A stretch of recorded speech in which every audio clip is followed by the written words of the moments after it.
LAC पर प्रकृति की चुनौतियों से निपटना आसान नहीं है। भारत चीन सीमा पर जिनपिंग की आर्मी इस वक्त प्रकृति की उन्हीं चुनौतियों का सामना कर रही है। कड़ाके की ठंड की वजह से सीमा पर चीनी सैनिकों को बेहद मुश्किल परिस्थितियों का सामना करना पड़ रहा है।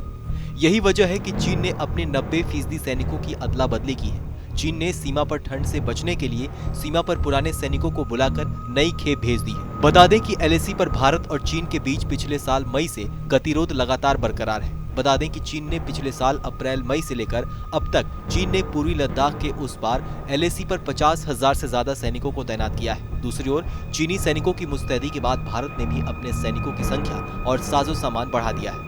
आपको बताएं तो दोनों देशों के बीच हुए समझौते के बाद भी सीमा पर चीनी सैनिकों की बड़ी संख्या में मौजूदगी बरकरार है। हालांकि कुछ फॉरवर्ड लोकेशंस और पैंगोंग लेक सेक्टर से चीन के कुछ सैनिकों की वापसी जरूर हुई है। समाचार एजेंसी एएनआई के सूत्रों के हवाले से दावा किया गया है कि एलएसी पर पिछले 1 साल से तैनात सैनिकों को वापस बुलाया गया है और वहां नई खेप भेजी गई है। सूत्रों ने यह भी दावा किया है कि पिछले साल भी कड़ाके की ठंड के चलते गतिरोध वाले जगहों पर हर रोज चीन की तरफ से सैनिकों की अदला बदली की जा रही है।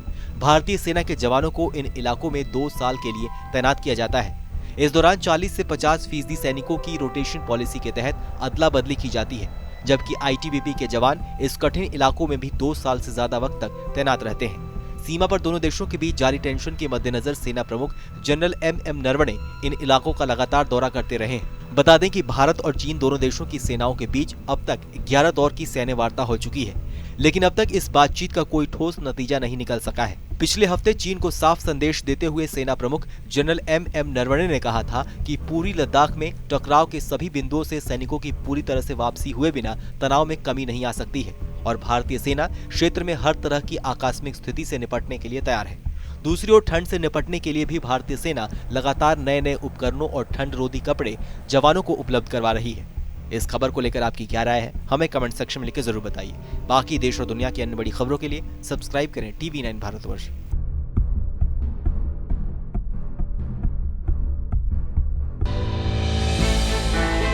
हमने की गलती फिर एक बार, कोरोना ने किया दोबारा प्रहार। मास्क, 2 गज दूरी, करें अपनी सुरक्षा खुद। कोरोना टीका हम सबको लगाना है, मिलकर साथ समझदारी से कोरोना को हराना है।